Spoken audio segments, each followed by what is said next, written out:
Bizi izləyənləri salamlayıram. Bugünkü işimiz Toyota markalı avtomobillərin sükanın dönmə bucağı ölçən sensora həsr etmək istəyirəm. Yəni Stirling Angle Sensor, el arasında Angle Sensor deyirlər buna. Yəni qısa formasında. Bunlarda problem neydən yaranır? Əksər hallarda rolun lentasını dəyişdikdə bunu sıfırlamaq unudurlar. Yəni bu dəyişildikdə kalibrovka olunmalıdır. Bu bir də ki sükanın reykası söküldükdə həmçinin onda da bunu yəni fırlayırlar, 2 aborot sola, 2 aborot sağa, düşür avarin vəziyyətə. Crash düşür buna, bu crash silinməlidir. Onun üçün angle sensor sökülür. Daxilində onun bax, belə bir plata var. Platanın üstündəki EEPROM payka vasitəsilə buradan çıxarılır, qoyulur proqramatora və ya kompüter vasitəsilə crash silinməlidir. Baxın, deməli bizim çipimiz baxındır. Buradakı o crash'a düşən hissələrdə görürsünüz, dəyişiklik edib yenidən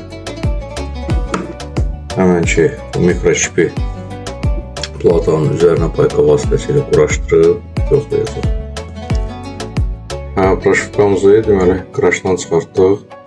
İndi çipi platanın üstünə payka vasitəsilə quraşdırıb yoxlayacaq angle sensoru.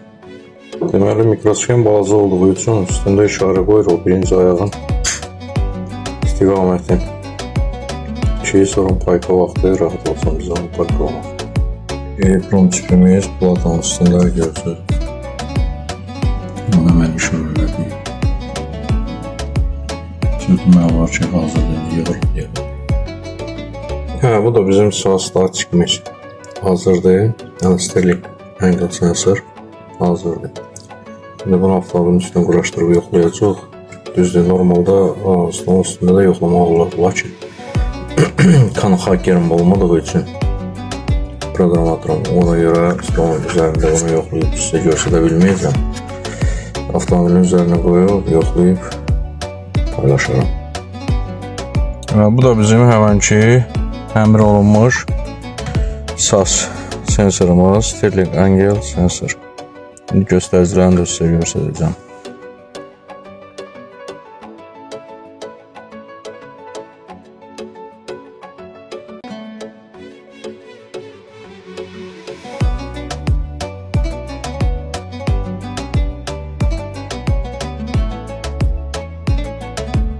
Kimdə belə bir problem olsa müraciət edə bilər.